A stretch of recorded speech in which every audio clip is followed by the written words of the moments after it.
ladies and gentlemen, and welcome to the first Island of Rob recipes. My friend Hannah Palfrey said people need to learn how to cook healthy things if they don't know already. It's a very good point. So this week I'm going to start you off on a really simple recipe. It is how to make pumpkin and chilli soup. Now the things you will need to make pumpkin and chilli soup are blatantly a pumpkin, a carrot, 2 onions and a stock cube. This amount will be about the same amount as 8 tins of soup. Now, the first thing you need to do when preparing this recipe is carve your pumpkin. Now, I've cut my pumpkin in half already because I only need to show you how to carve it once. So what we found the easiest thing to do, because pumpkins are quite thick and quite tough to get through, is you get a large knife, and if you're a child, be careful you don't cut your own hands off or some stuff like that, and a meat tenderising hammer or a mallet, but you could use a rolling pin or any such blunt implement, like my wit, and just knock it through the old pumpkin. And I am being a bit tender here because I'm using it on a glass top table. So then you end up with your quarter of a pumpkin. Shove this other half over here. Now we have a bowl full of pumpkin innards that we've had already so far tonight, and literally all I'm going to do is get my knife and carve round the soft part of the pumpkin and just scrape out anything that's on the surface in the middle. Once I've done that, just get a ice cream scoop, spoon, knife, whatever you feel comfortable with, and just scrape out the last few seeds because we don't want any seeds in there. There we are. Easy as that. These are the kind of bits you'll be left with at the end.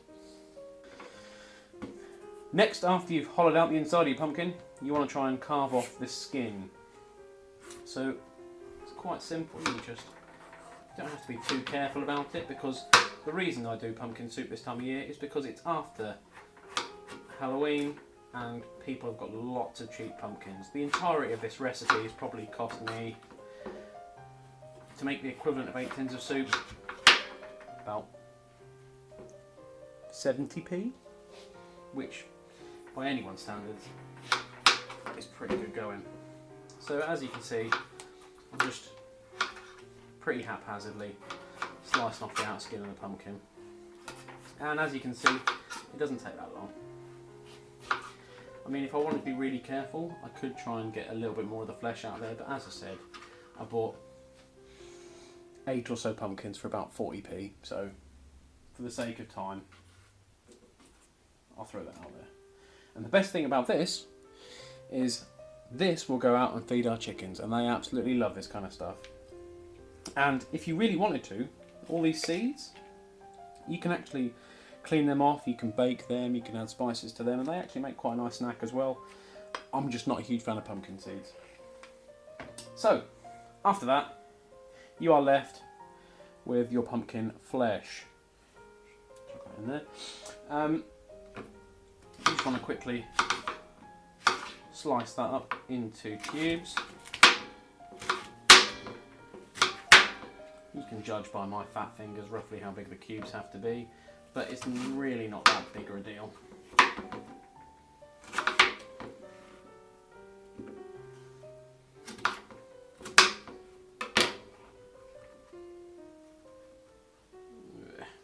we go. Right, so you're left with these pumpkin cubes. So, in this instance, what I'm about to show you is what we do with our soup maker, because we have purchased this bad boy from Morrison's, and effectively it's a kettle with a blender in it, but it's specifically a soup maker. But if you haven't got a soup maker, this is a Salter soup maker, as purchased in Morrison's for about £40. If you haven't got one of those, simply chuck everything that I'm about to chuck in there in a saucepan and boil it for about 15 to 20 minutes, or until all the veg is thoroughly soft. So, what I'm going to put in here, I'll put obviously all my pumpkin cubes. And just like the bearded Delia Smith, my spare pumpkin cubes I carved up earlier, and that piece that went on the floor, that I am totally not going to put in there.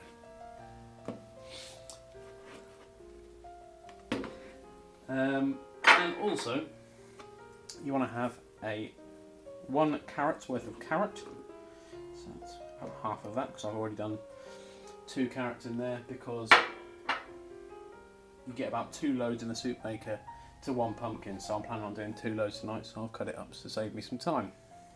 And a onion. So that's just 1 onion in there.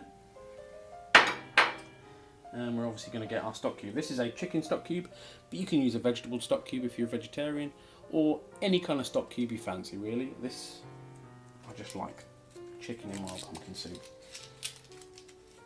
Now, if you want to crumble it up, you can do if you're using it in a saucepan, because it doesn't break it up quite as easily, but it's not a big issue. And you want to get some water. Now, I'm just going to pour the water on there. And we want it so the water level is just below the level of the vegetables, and as you can see there, that's the water line, and that's the level of the veg. And that's because the veg contain a certain amount of water themselves, and if you put too much water in, you'll end up with a sloppy mess. Which, if you do end up with a sloppy mess, just leave it in the saucepan a little longer and let it reduce down, and it'll boil off some of the water. So literally all we have to do, thanks to the soup maker, is get this, pour it in there, and turn it on and wait 20 minutes. But if you haven't got that, as I said, boil it in the saucepan. When you finish in the saucepan, let it cool. When it's cooled, put it in a blender and just give it a quick blend. Or if you haven't got a blender, you can chop it by hand, which will take a little bit of time, but it will still be doable, and you'll probably end up with quite chunky soup. So blend if possible, or preferable soup maker. Now the one thing you won't notice is I haven't put chili in my pumpkin and chili soup, and that's because me and my wife have very different ideas of what spicy means. So what I tend to do is I will make this as standard, and then we can add our own chili. Normally what I add to my chili soup, if I want to have a nice, quite cool chili soup, I'll have maybe 2 spoons of sweet chili sauce, and maybe a sprinkling of actual chili powder. But I have been known to put half a teaspoon of ghost chilies, and various other things if I've got a cold and absolutely want to blow the head off it. But believe it or not, that, ladies and gentlemen, that is how to make pumpkin and chili soup. It's that easy. You have no excuses, and the best thing about this recipe is if you don't like pumpkin, you can just substitute it out. You could have butternut squash, you could have any other vegetables. So if you're wandering around and you see a lot of vegetables that you like going on offer that are going off or anything like that, just purchase them, chop them up, boil them up, blend them up, and you've got yourself some cheap, simple and healthy soup. And the best thing about this soup is it hasn't got any artificial preservatives in it that the tin soups do have, so it'll be so much better for you. Anyway, ladies and gentlemen, enjoy your soup. I hope this has been helpful. If you want any other kinds of recipes, please send me a message and a link in the comment below. And in the meantime, I've been Rob from the Island of Rob. Be your own island, guys. Hello from the outside. At least I can say that.